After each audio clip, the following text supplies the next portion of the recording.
이민정 학생, 최은지 학생 위해서 기도해 주시기를 부탁을 드립니다. 오늘 우리에게 주시는 하나님의 귀한 말씀 요한복음서 8장 10절에서 12절까지의 말씀입니다. 요한복음서 8장 10절에서 12절까지의 말씀. 제가 가진 신약성경 158페이지입니다. 158페이지. 함께 다 같이 봉독해 올려드립니다. 함께 봉독합니다. 시작. 예수께서 일어나사 여자 외에 아무도 없는 것을 보시고 이르시되 여자여 너를 고발하던 그들이 어디 있느냐? 너를 정죄한 자가 없느냐? 대답하되 주여 없나이다. 예수께서 이르시되 나도 너를 정죄하지 아니하노니 가서 다시는 죄를 범하지 말라 하시니라. 예수께서 또 말씀하여 이르시되 나는 세상의 빛이니 나를 따르는 자는 어둠에 다니지 아니하고 생명의 빛을 얻으리라. 아멘. 할렐루야. 아멘. 할렐루야. 아멘. 오늘도 하나님의 예비하신 귀한 은혜가 있는 줄 믿습니다. 귀한 시간 하나님의 은혜로 새롭게 되시고 하나님의 귀한 말씀 가운데 힘을 얻고 변화받는 귀하고 복된 자리가 되길 간절히 축원합니다. 우리 다 같이 믿음으로 선포하겠습니다. 다 잘 되고 있습니다. 하나님이 하십니다. 시작. 다 잘 되고 있습니다. 하나님이 하십니다. 아멘. 다시 한번 믿음으로 선포합니다. 주님의 용서를 경험합시다. 주님의 긍휼을 누립시다. 시작. 주님의 용서를 경험합시다. 주님의 긍휼을 누립시다. 아멘. 오늘도 귀한 예배 가운데 나온 우리 성도들 모두에게 주님의 풍성하신 자비와 긍휼의 역사가 임하여지기를 간절히 축원합니다. 오늘은 귀한 시간 귀한 말씀을 통하여서 나도 너를 정죄하지 아니하노니 나도 너를 정죄하지 아니하노니 라는 제목으로 하나님의 귀한 말씀을 함께 나누고자 합니다. 요 근래 내년도에 있을 대선을 앞두고 사회적으로 이런저런 혼란이 좀 가중되다 보니까 이러한 혼란과 분위기를 가중시키는 언론의 행태에 대해서 많은 분들이 우려를 표하는 내용을 듣곤 합니다. 언론은 말 그대로 저널리즘, 그러니까 어떠한 사건을, 어떠한 상황을 어떤 기자나 언론사의 사적 감정, 판단을 제하고 있는 사실 그대로를 전하는데 그 언론의 기능과 역할이 있는데요. 요즘 언론들이 하는 행태를 보면 이것이 너무나 좀 잘못되었다는 것이죠. 자극적이고 또 그들이 가진 기준으로 왜곡되어 보도함으로써 사회적으로 계속된 혼란과 그리고 많은 어려움들을 가중시키고 있는 것 같습니다.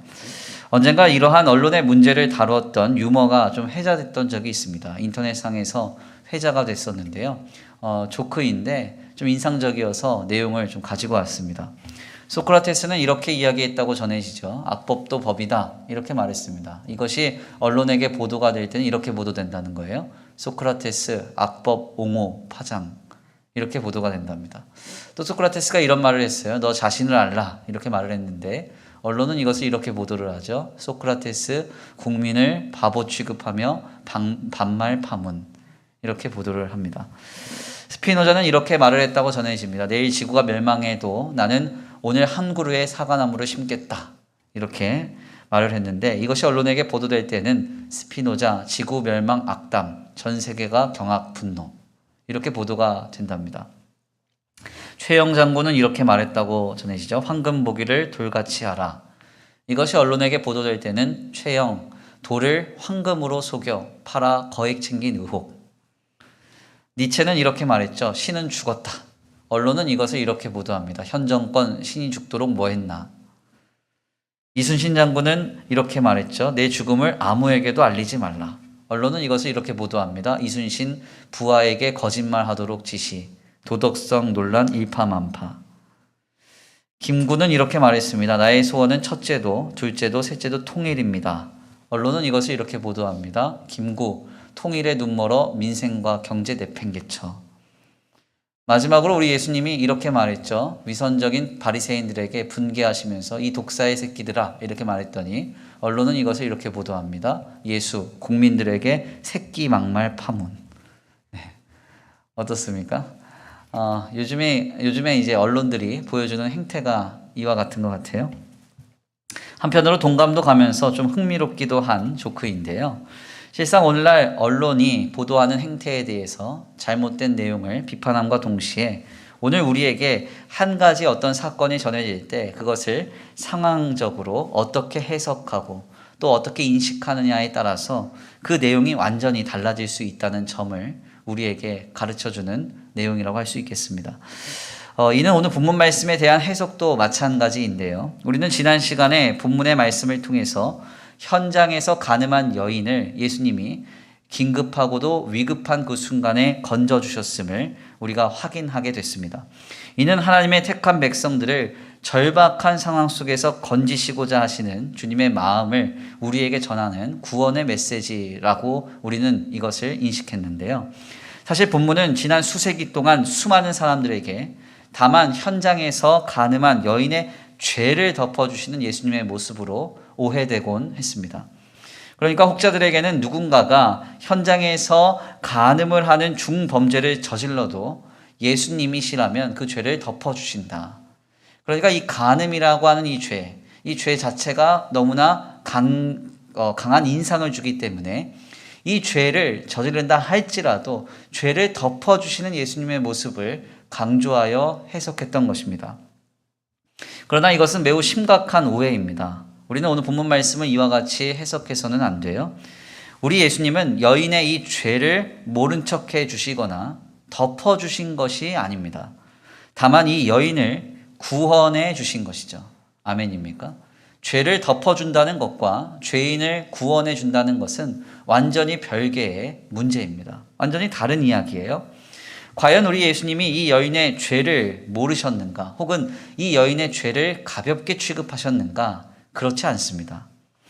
우리 예수님은 이 여인의 죄를 분명히 아셨고 그리고 이 여인의 죄가 매우 심각한 것임을 매우 분명하게 밝히셨습니다.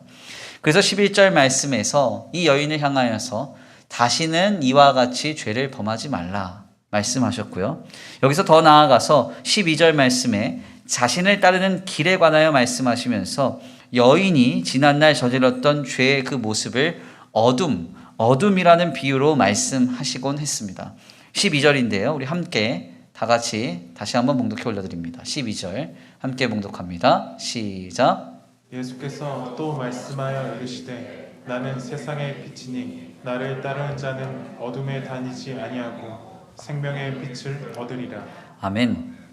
우리 예수님은 이 현장에서 간음하다 걸린 이 여인을 돌에 맞아 죽을 수 있는 현장에서 건져주시면서 다시는 이와 같이 죄를 범하지 말라 하시고 12절 말씀에 나를 따르는 자는 어둠에 다니지 않는다.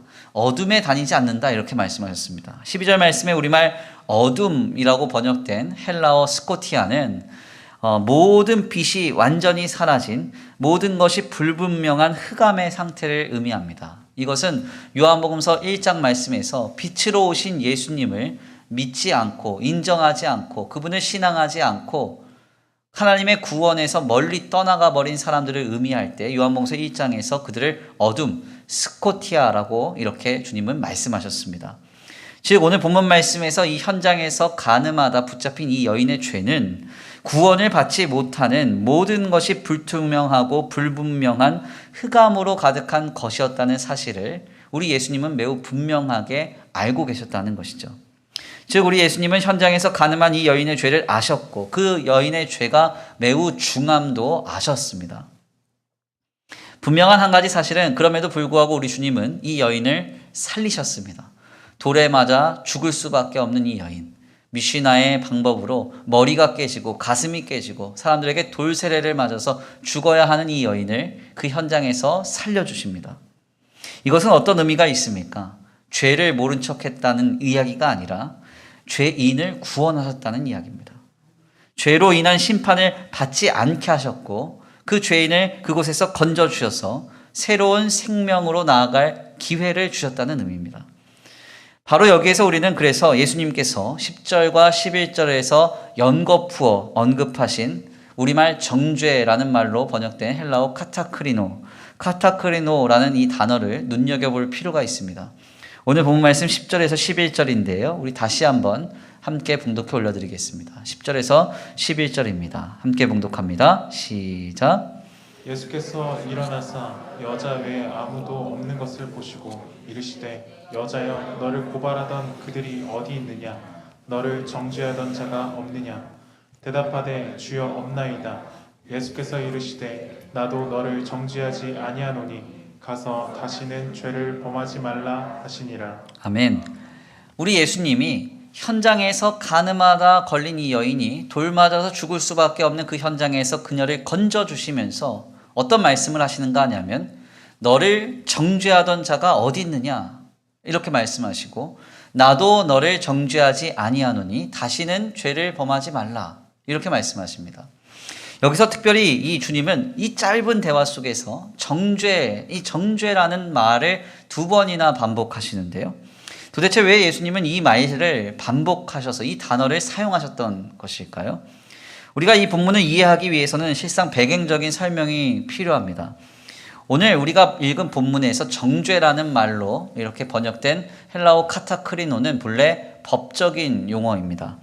법적 용어로서 어떤 판결을 내리는 것을 의미해요. 그래서 본래의 뜻은 판결, 선고 혹은 심판이라는 의미와 같습니다. 그래서 본문 말씀에 나타난 이 10절에서 나타난 이 정죄는 어디서부터 기인된 건가 하냐면 6절 말씀에서부터 나온 단어예요. 6절 말씀에 많은 사람들이 이 여인을 뭐 했다고 기록이 됩니까? 고발하여 이렇게 나옵니다. 고발하여. 그러니까 지금 이 현장에서 가늠하다 붙잡힌 이 여인은 지금 재판정에서 고발당한 것과 같은 겁니다. 이 고발한 이 사람들이 있어요. 이 사람들이 이제 뭘 내려야 됩니까? 선고해야 되는 거죠. 판결해야 되는 겁니다. 그녀를 심판해야 되는 거예요. 그래서 10절 말씀은 예수님의 말씀을 전하면서 고소한 사람들이라는 표현과 정죄한 사람들이라는 표현을 나누어서 전하고 있습니다. 즉 예수님은 여인에게 계속해서 정죄, 판결, 선고를 받는 일에 관해서 언급하셨다는 것이죠. 바로 이러한 데에서 이 여인이 지금 벗어났음을 말씀하시는 겁니다. 너를 고발하여 정죄하려던 자가 어디 있느냐? 아무도 없다는 것이죠. 그리고 나도 너를 정죄하지 않겠다. 너를 판결하지 않고 선고하지 않겠다. 이렇게 말씀하셨습니다. 즉 이 여인은 지금 모든 선고의 현장, 판결의 현장, 심판의 현장에서 벗어나서 새롭게 살아갈 기회를 얻게 되었음을 주님이 강조하시고자 카타크리노, 정죄라는 말을 2번이나 사용하셨던 것입니다. 우리는 바로 여기에서 매우 중요한 한 가지를 깨닫게 됩니다. 그것은 무엇인가 하냐면 오늘 우리가 주님께 구원을 받았다는 것은 새로운 기회를 얻었다는 것과 같다는 거예요. 아멘입니까? 지난 시간에 우리가 함께 나눈 바와 같이 이 요한복음 8장에서 현장에서 가늠한 이 여인의 사건이 우리에게 전해주는 것은 오늘 우리를 향한 하나님의 구원의 사역을 상징하고 예표하는 것이라고 했습니다. 오늘 본문 말씀에서 현장에 가늠하다 붙잡힌 이 여인도 본래는 예수님의 발 앞에서 죽었어야 했습니다. 그 죄의 결과로 죄의 싹은 사망이기 때문에 그녀는 죽었어야 됐습니다. 그날로 삶이 맞춰져야 했다는 것이죠. 그렇지만 이 여인은 그 위급하고도 긴급한 순간에 예수님을 만나게 되었고 그 예수님으로 말미암아 구원을 얻게 된 것입니다. 새롭게 살아갈 기회를 얻게 된 거예요. 주님은 이 여인이 단지 위급한 순간에서 벗어나는 데에만 의미를 두시지 않았습니다. 주님은 정죄, 카타크리노, 선고, 판결이라는 이 의미를 2번이나 반복해서 말씀하시면서 너는 본래 오늘로 사형 선고를 당해야 하는 인생이었음을 상기시키셨습니다. 그리고는 뭐라고 덧붙여서 말씀하십니까? 다시는 이와 같이 죄를 범하지 말라. 너는 오늘 죽었어야 했지만 이제는 죽음에서 해방됐으니 죽음을 받아야 하는 선고의 현장에서 해방됐으니 이제는 새로운 삶을 살아가라고 말씀하셨던 것입니다. 지난 시간에 나눈 바대로 이 여인의 모습은 오늘 우리의 모습과 같다고 했습니다. 사도 바울이 우리에 대해서 이렇게 말하죠. 죄와 사망으로 죽었던 너희다. 이렇게 말합니다. 우리는 죽어야 했습니다. 그런데 우리는 예수님 안에서 살 기회를 얻었습니다. 죄와 사망으로 죽었던 너희를 살리셨도다. 아멘입니까? 본래는 죄와 사망의 비참으로 죽을 수밖에 없었던 사람들이 나였습니다. 그런데 이 죄인을 하나님 안에서 예수 그리스도로 말미암아 은혜를 얻어서 구원을 받아 새로이 살 기회를 얻게 됩니다. 그래서 오늘 우리의 삶을 두고 신학적으로는 거듭난 삶이라고 말해요. 거듭난 삶. 거듭난 삶이 뭡니까? 영어로 하면 born again, 다시 태어났다는 겁니다. 이전의 삶은 죽고 새로운 삶이 시작됐다는 거예요. 카타크리노, 판결을 받아 선고를 받아 죽을 수밖에 없었던 내게 하나님께서는 구원을 베풀어 주셔서 새로운 삶을 살아갈 수 있는 기회를 주셨습니다. 우리는 지금 이 기회의 삶을 살아가고 있는 거예요. 아멘입니까? 우리는 바로 이러한 사실을 항상 전제해야 됩니다. 아멘. 내 삶은 하나님께로부터 기회를 얻은 삶이다. 기회를 얻은 삶이다.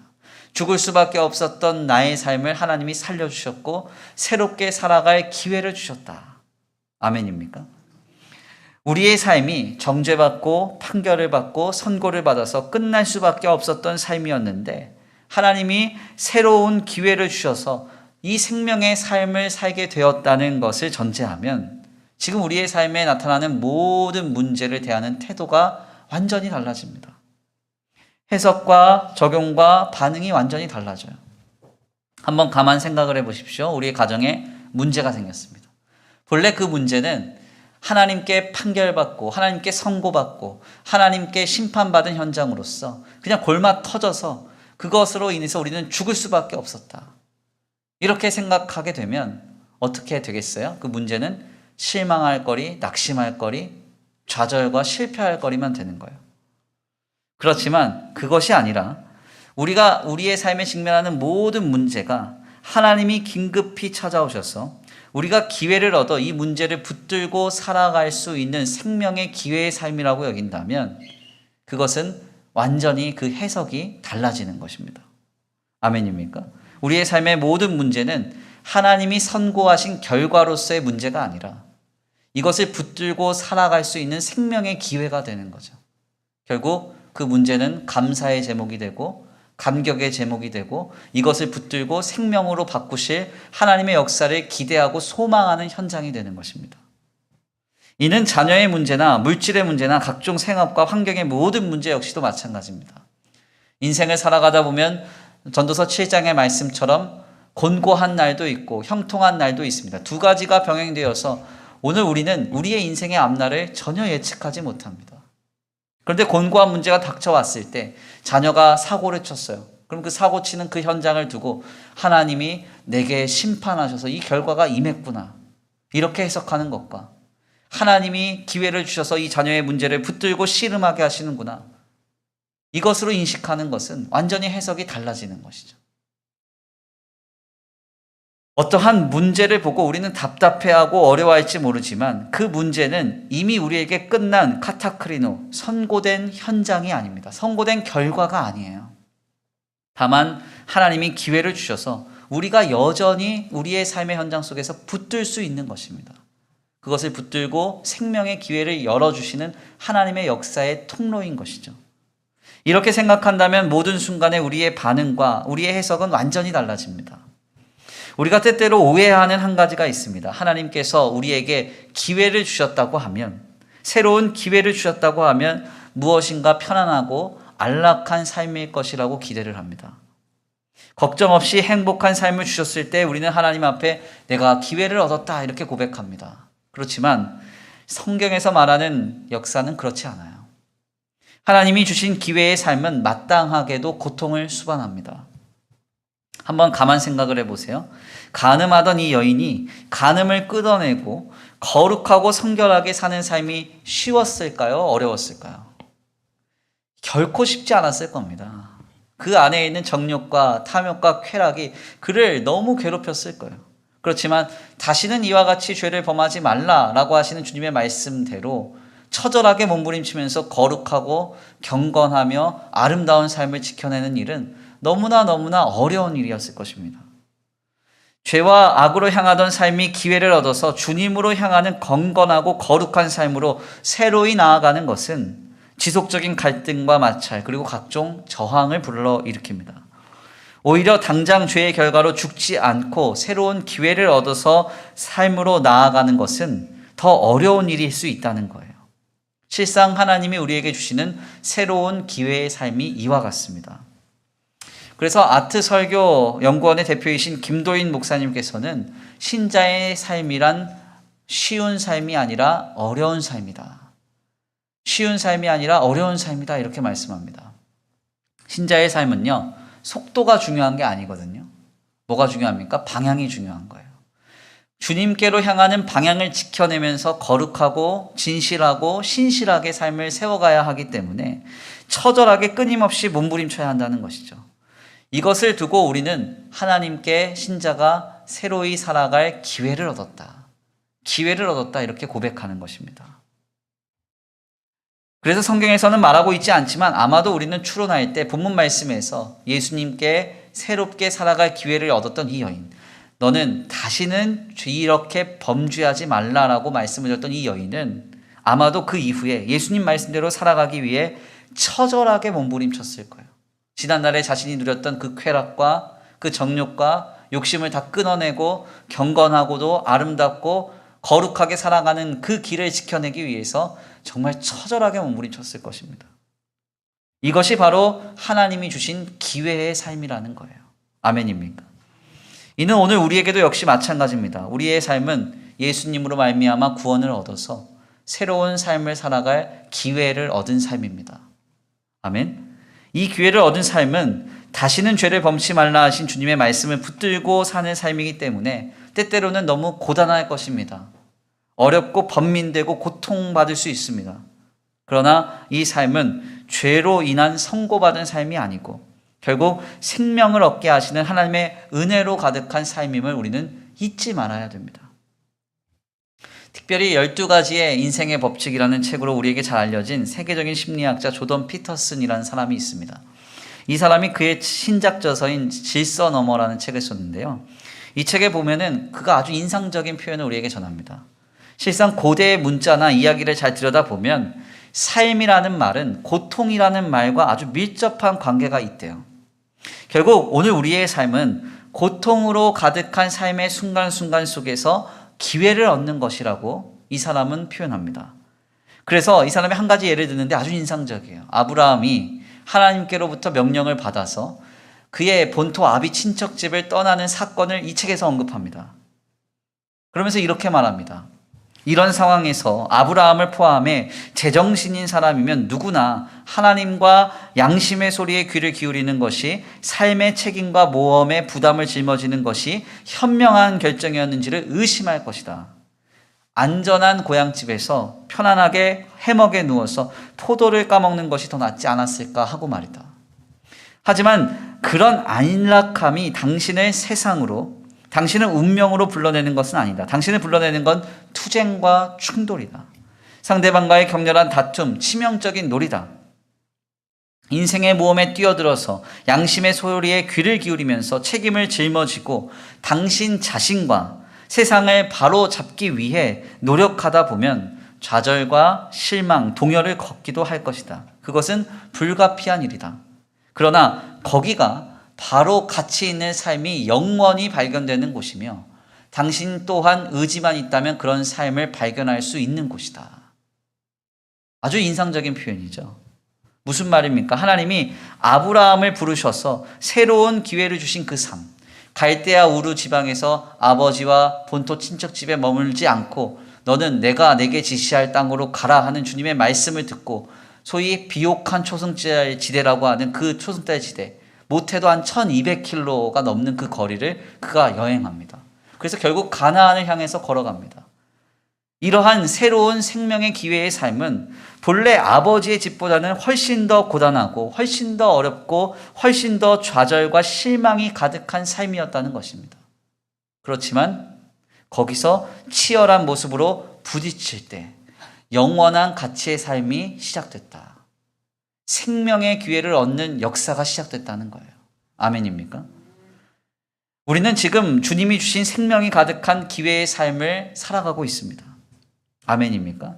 우리의 삶은 선고된 현장, 심판된 현장, 선고된 결과로 가득한 삶이 아니에요. 하물며 내 몸에 육신의 질병이 생긴다 할지라도 아, 내가 이 질병이 하나님께 심판받아서 내 몸에 이르렀구나 생각하시면 안 됩니다.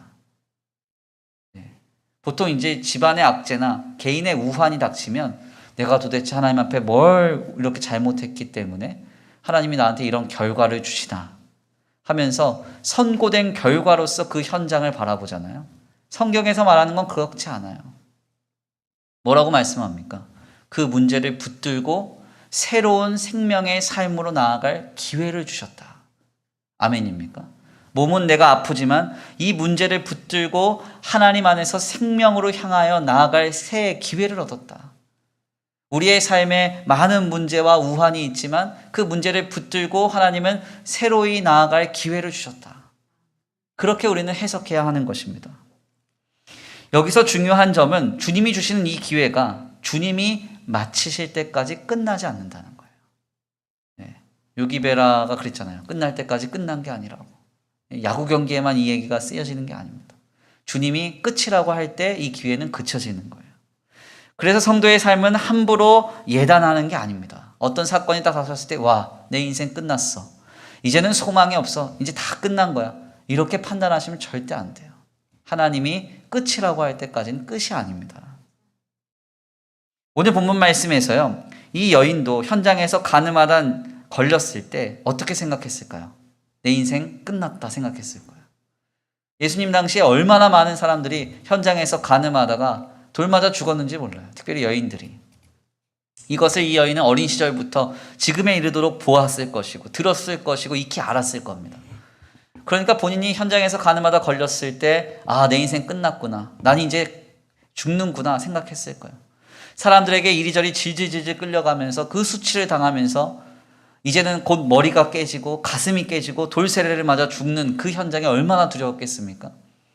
그러니까 끌려가면서 이 여인이 결단하기를 아 그래 내 인생 끝난 거 여기서 그냥 끝내자. 혀를 확 깨물고 죽었다고 하면 어떻게 돼요?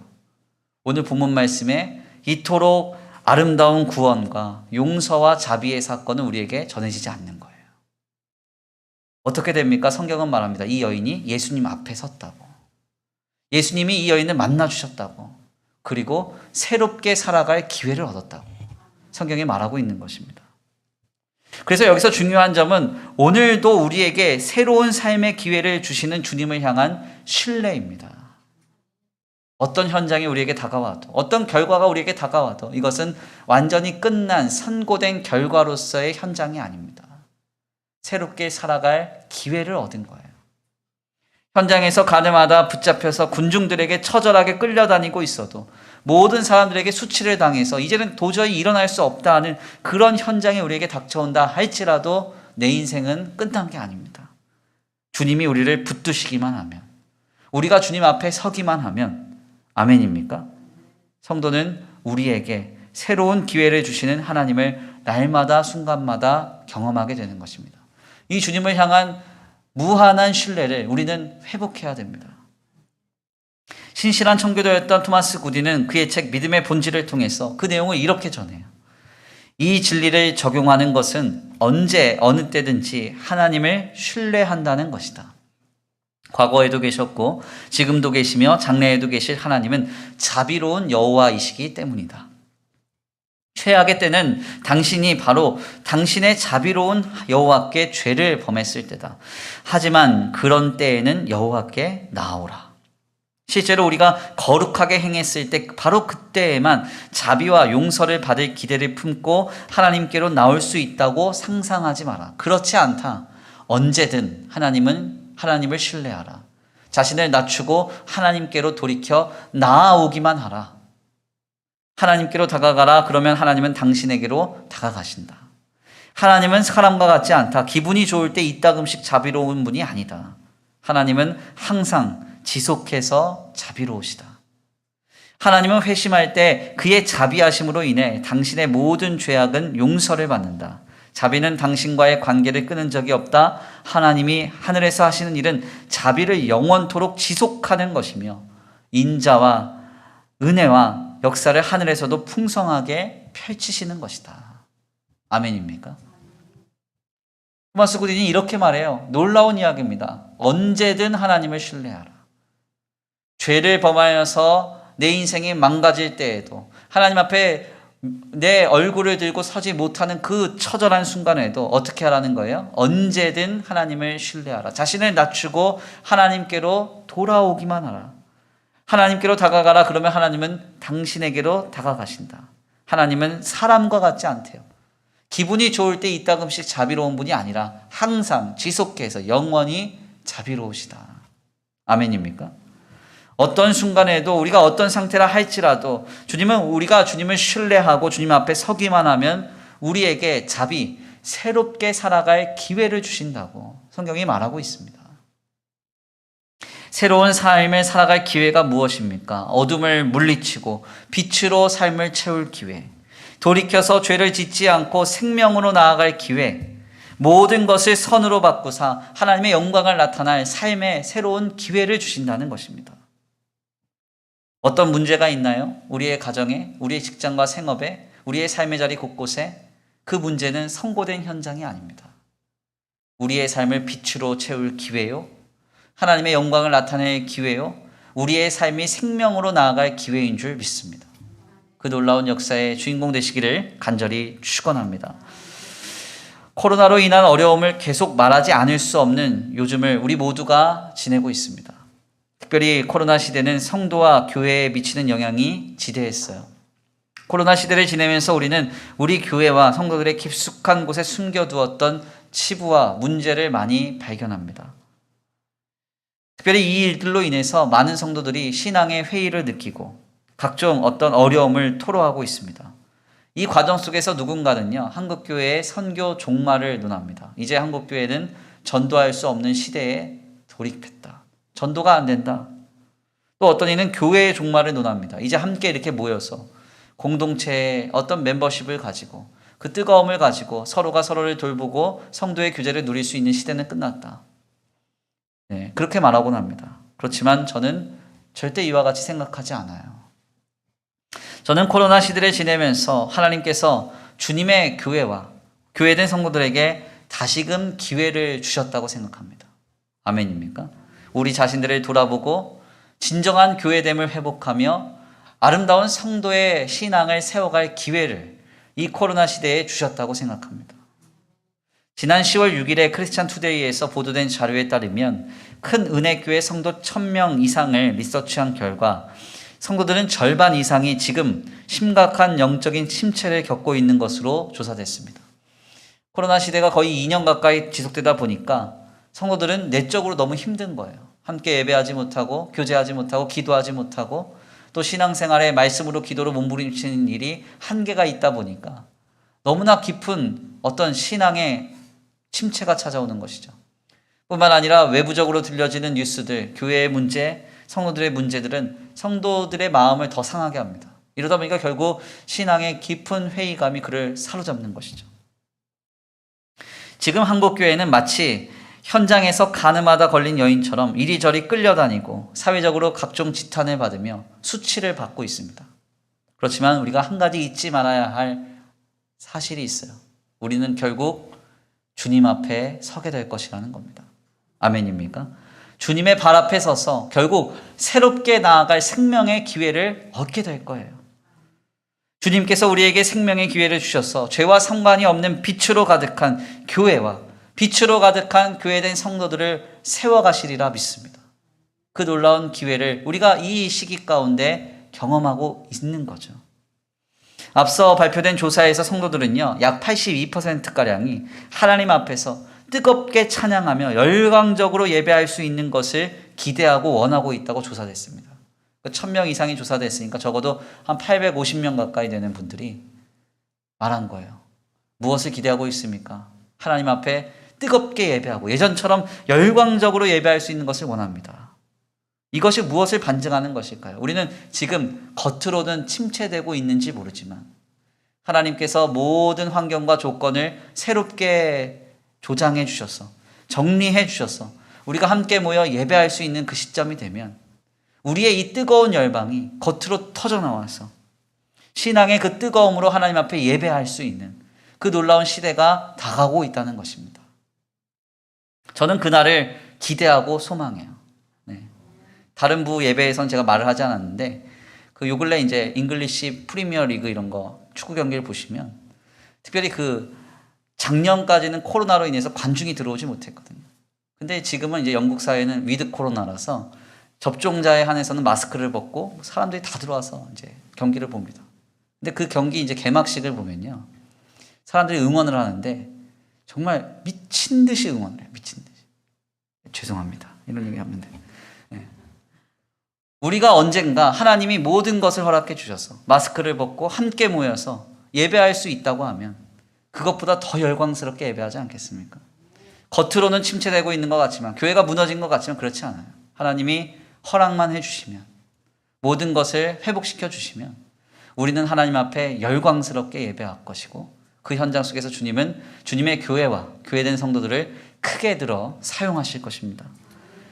우리는 그날을 기다리면서 우리의 삶의 지금 모든 순간을 나를 위하여 생명의 기회를 주시는 하나님의 자비하심으로 신뢰해야 합니다.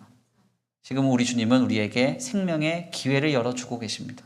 문이 닫힌 것 같지만 한쪽 문을 열어두고 계십니다. 그 현장으로 우리의 삶의 모든 것을 바라보고 해석할 수 있게 되기를 간절히 축원합니다. 귀한 말씀을 정리하겠습니다. 우리는 오늘 본문 말씀에서 예수님이 현장에서 간음하다 걸린 여인에게 새로운 삶의 기회를 주심을 확인합니다. 우리 예수님은 의도적으로 너를 정죄하던 자가 어디 있느냐? 나도 너를 정죄하지 않겠다. 카타크리노, 너를 고발하여 선고하려던 자들이 어디 있느냐? 판결하려던 자들이 어디 있느냐? 나도 너를 심판하지 않겠다. 그렇게 말씀하십니다. 그리고 덧붙여 말씀하시죠. 다시는 이와 같이 죄를 범하지 말라. 너의 삶은 선고된 현장이 아니요 새로운 생명의 기회를 얻은 삶임을 그에게 말씀하셨던 것입니다. 우리는 때때로 우리가 직면하는 모든 삶의 현장이 어떤 결과로 인하여 선고된, 완결된, 판결된 현장이라고 생각합니다. 그러나 그렇지 않습니다. 하나님이 우리의 삶을 붙들고 계신다면 우리가 지금 경험하는 모든 삶의 현장은 하나님이 허락하신 기회의 자리입니다. 하나님이 우리를 붙들고 있다면, 우리가 하나님 앞에 서 있다면 우리가 경험하는 모든 삶의 자리는 하나님이 허락하신 기회의 자리예요. 주님은 그곳을 향하여서 우리에게 말씀하십니다. 다시는 죄를 범하지 말라. 그 기회의 삶을 빛으로 충만하여 어둠을 물리치는 삶으로 바꾸라고. 모든 것으로 선을 이루시고 하나님의 영광으로 바꾸시는 하나님을 기대하면서 생명의 기회의 삶을 믿음으로 살아내라고 우리에게 도전하고 계십니다. 모든 삶의 순간이 하나님이 주신 기회가 될 때 우리의 삶의 해석과 반응은 달라집니다. 그리고 우리는 그 삶이 아무리 어렵고 고단해도 하나님이 주신 생명의 기회로 그것을 귀히 여기면서 치열하게 그 삶을 살아낼 줄 믿습니다. 주님 주신 기회를 붙들고 더욱 믿음으로 모든 삶에 실신할 수 있는 저와 우리 성도들 모두가 되시기를 간절히 축원합니다. 우리 이 시간 귀한 말씀 붙들고 함께 기도하겠습니다. 다 같이 찬양으로 결단하겠는데요. 찬양의 가사를 생각하시면서 고백하겠습니다. 하나님, 그렇습니다. 지금 우리의 삶에 경험되고 있는 모든 순간들이 하나님이 주신 기회의 삶의 현장인 줄 믿습니다. 하나님이 내게 은혜를 베풀어 주셔서 자비의 놀라운 역사로 우리의 삶의 모든 순간들을 살아내게 하시는 줄 믿습니다. 선고된 결과로서 내 인생이 끝났다고 낙심하지 않게 하시고 실망하며 좌절하는 일이 없게 하여 주옵소서. 이 생명의 기회를 통하여 모든 것으로 선을 이루시고 하나님의 영광으로 바꾸실 주님을 기대하면서 믿음으로 우리가 우리의 삶을 살아내게 하여 주시옵소서. 우리 다 같이 말씀 붙들고 결단하시면서 찬양하시고 주여 한번 부르시고 통성으로 기도하겠습니다. 내가 누려왔던 모든 것들이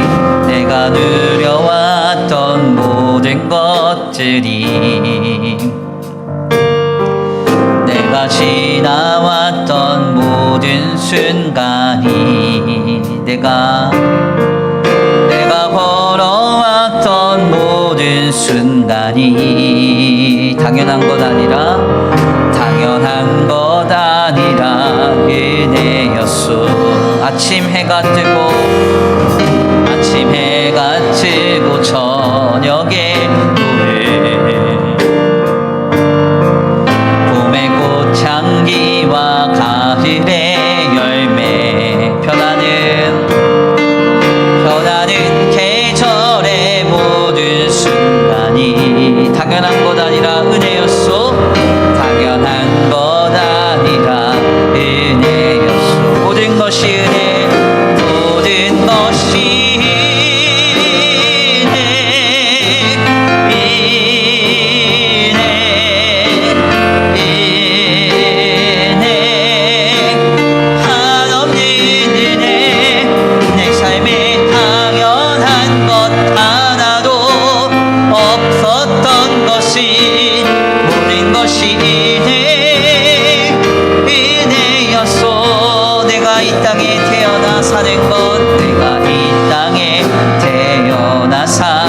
주님이 우리에게 기회를 주신 줄 믿습니다. 어린아이 시절과 지금까지 생명의 기회를 주시는 주님을 신뢰합니다. 숨을 쉬며 살며 꿈을 꾸는 삶, 당연한 것 아니라 은혜였소. 내가 하나님의 자녀로 살며 내가 하나님의 자녀로 살며 오늘 찬양하고 예배하는 삶, 오늘 찬양하고 예배하는 삶, 복음을 전할 수 있는 축복이, 복음을 전할 수 있는 주, 우리에게 기회를 주시는 하나님의 은혜입니다. 당연한 것 아니라 은혜. 내가 하나님의 자녀로 살며 내가 하나님의 자녀로 살며, 아멘 아멘. 오늘 찬양하고 예배하는 삶, 복음을 전할 수 있는 축복이, 복음을 전할 수 있는 주, 우리에게 기회를 주신 주님의 긍휼과 은혜입니다. 단 것 아니라 은혜였소. 모든 것이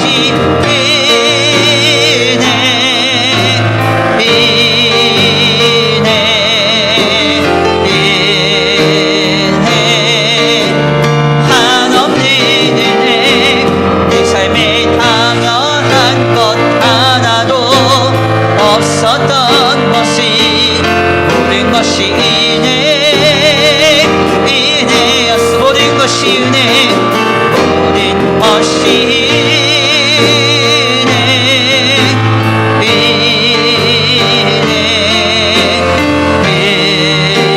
은혜, 한없는 은혜.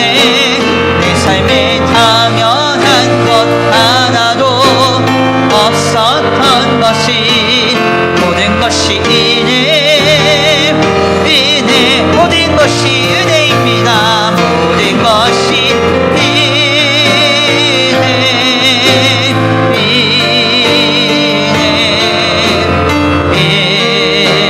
은혜, 한없는 은혜. 내 삶에 당연한 것 하나도 없었던 것이, 모든 것이 은혜. 우리에게 새로운 기회를 주시는 주님의 은혜를 찬양합니다. 모든 것이 은혜,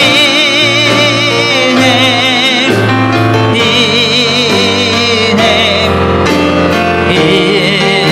은혜, 한없는 은혜. 내 삶에 당연한 것 하나도 없었던 것이, 모든 것이 은혜, 은혜였소. 아멘. 우리 이 시간 주님께서 주시는 생명의 기회를 붙들고 기도하기 원합니다. 하나님, 오늘 우리의 삶이 오늘까지 영이 된 것은, 앞으로 주님 앞에 설 때까지 영이 되는 것은 하나님이 주신 생명의 기회를 얻었음을 아버지 다시 한번 깨닫습니다. 하나님, 모든 삶의 현장에 문제 속에서 선고된 결과로서 그것을 인식함으로 낙심하지 아니하고 오직 믿음으로 우리에게 새로이 살아갈 기회를 주시는 생명의 은혜임을 붙들고 다시 한번 마음과 생각을 지켜 믿음으로 살아가기를 원합니다. 주여, 주여, 우리에게 기회를 주시는 주님을 신뢰하게 하여 주옵소서. 믿음으로 그 주님이 주신 기회를 바라보게 하여 주시옵소서. 주님의 아버지 놀라운 은혜로 말미암아 오늘 우리 삶의 모든 문제를 붙들고 믿음으로 살아갈 때 하나님이 역사하시는 그 역사를 누리게 하여 주시옵소서. 우리 다 같이 믿음으로 결단하시면서 주여 한번 부르시고 말씀 붙들고 기도 올려드립니다. 주여 한번 부르시고 기도합니다. 주여, 사랑과 은혜가 많으신 하나님 감사합니다. 하나님, 귀한 시간, 귀한 말씀을 통하여서 주님 앞에 아버지 다시 한번 믿음으로 신앙으로 서게 하시니 감사합니다. 주님, 주님밖에 없습니다. 주님밖에 없습니다. 주여, 우리 삶에 날마다 순간마다 새로운 삶의 기회를 주시는 자비의 하나님께, 공리를 주시는 하나님께 아버지 믿음으로 나아갑니다. 우리의 삶에 상대한 모든 문제들이 선고된 결과가 아니라 하나님이 주시는 생명의 기회의 역사임을 다시 한번 믿고 바라면서 아버지 우리 삶에 붙들고 믿음으로 살아가기를 원합니다. 주여 도와주시옵소서. 아버지 인도하여 주옵소서. 함께하여 주시옵소서. 주님 도와주시옵소서.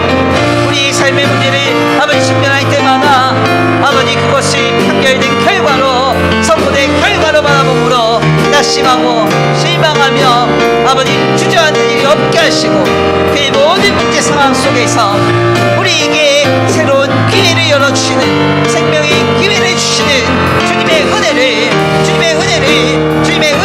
보게 하여 주시옵소서. 아버지 도시 주님을 기대합니다. 역사하신 주님을 기대합니다. 인도하신 주님을 기대합니다. 주여 함께하여 주옵소서. 함께하여 주옵소서. 함께하여 주옵소서. 주님 도시 주님을 기대합니다. 인도하신 주님을 기대합니다. 역사하신 주님을 기대합니다. 주님밖에 없사오니 주님밖에 없사오니 주여 주여 주여 아버지 역사여 주옵소서. 모든 순간에 주님 주시는 그 생명의 기회를 붙들고 믿음으로 바라보게 하여 주시옵소서. 주여 주여 주여 우리 가정의 문제, 직장과 생업의 문제, 자녀의 문제, 배우자의 문제, 물질의 모든 문제들이 하나님 내게 생명을 주시는 은혜의 기회임을 믿습니다. 아버지 삶의 여정을 통하여 홀로 영광 받으시고 모든 것을 선으로 이루신 하나님의 역사를 기대합니다. 주님 도와주시옵소서. 주님 도와주시옵소서. 것이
하나님 감사합니다. 오늘 귀한 시간, 귀한 자리로 주님 앞에 나와 하나님의 귀한 말씀 상고케 하시니 감사합니다. 주님은 현장에서 가늠하다 걸린 이 여인에게 너를 고발하여 선고하며 심판하며 판결하던 자들이 어디 있느냐? 나도 너를 선고하며 판결하며 심판하지 않겠다. 다시는 이와 같은 죄를 범하지 않는 새로운 삶으로 나아가라고 주님이 이 여인에게 말씀하셨음을 다시 한번 깨닫게 하시니 감사합니다. 주인은 범죄한 이 여인을 구원해 주시면서 새로이 살아갈 기회를 주셨습니다. 하나님, 오늘 우리도 구원받은 성도로서 하나님께로부터 새롭게 살아갈 기회를 얻고 있는 줄 믿습니다. 우리의 삶의 모든 문제들을 직면할 때 그것이 선고된 결과로서 우리의 마음이 낙심되거나 실망하는 일이 없도록 주님 붙들어 주시옵시되 주님 간절히 원하옵기는 그 모든 순간들을 통하여서 하나님께서 결국 우리로 생명을 이루시고 아버지 하나님의 선하신 뜻과 하나님의 영광을 나타내는 거룩한 역사로 그 모든 일들을 사용하실 때까지 그것을 기대하고 소망하면서 믿음으로 우리의 삶을 살아낼 수 있도록 주님 붙들어 역사하여 주시옵소서. 특별히 코로나 시기를 지내면서 이런저런 요소들이 우리의 마음을 짓누르고 억압하며 넘어뜨리려 할 때마다 모든 지각에 뛰어난 그리스도의 평강으로 우리의 마음과 생각을 지켜 보호하여 주시옵시되, 주님 간절히 원하옵기는 아버지 삶의 모든 순간이 주님이 주신 생명의 기회임을 알고 문이 닫혀진 것 같은 그 상황 속에서 새로운 문을 열어주시는 주님을 목도하고 믿음으로 승리할 수 있는 우리의 삶이 되도록 복내려 주시옵소서. 한 주간의 삶을 주님 앞에 의탁합니다. 주님 예배하고 돌아가는 발걸음 안전히 거하게 하여 주시옵시되, 주님께서 일주일이라고 하는 새로운 삶의 생명의 기회를 주신 줄 믿사오니 그 속에서 주님과 동행하면서 주님이 하시는 일들을 보며 주님의 역사를 경험하며 주님의 은혜를, 자비와 긍휼하심을 풍성히 누리는 거룩하고 복된 한 주간의 삶이 되도록 복내려 주시옵소서. 특별히 이 시간 주님 앞에 귀한 예물 올려드립니다. 하나님, 이 예물이 쓰여지는 곳곳마다 영혼과 생명이 살아나게 하시고 하나님의 나라와 주님의 복음을 위하여 쓰임받는 거룩한 예물 되게 하여 주시옵시되, 들어지는 손길 위에 복의 복을 더하여 주시옵시고 하늘의 신령한 복과 땅의 기름진 복으로 덧입혀 주셔서 세상과 사람에게 영향받지 아니하고 오직 하나님께서 차고 흔들어 넘치도록 공급해 주시는 복과 은혜를 경험하는 거룩하고 복된 귀한 가정과 생업 되도록 복내려 주시옵소서. 도우실 줄 믿고 감사함을 올려드리오며 사랑과 은혜가 많으신 우리 주 예수 그리스도의 이름으로 감사하며 기도 올려드립니다. 아멘. 이제는 우리 주 예수 그리스도의 은혜와 성부 하나님의 극진하신 사랑하심과 성령 하나님의 내주 교통하심이 삶의 모든 순간을 주님이 주신 생명의 기회로 여기며 믿음으로 주님을 바라보고 승리하기를 결단하는 모든 성도들 머리 위에 이제로부터 영원토록 함께 있을지어다. 아멘.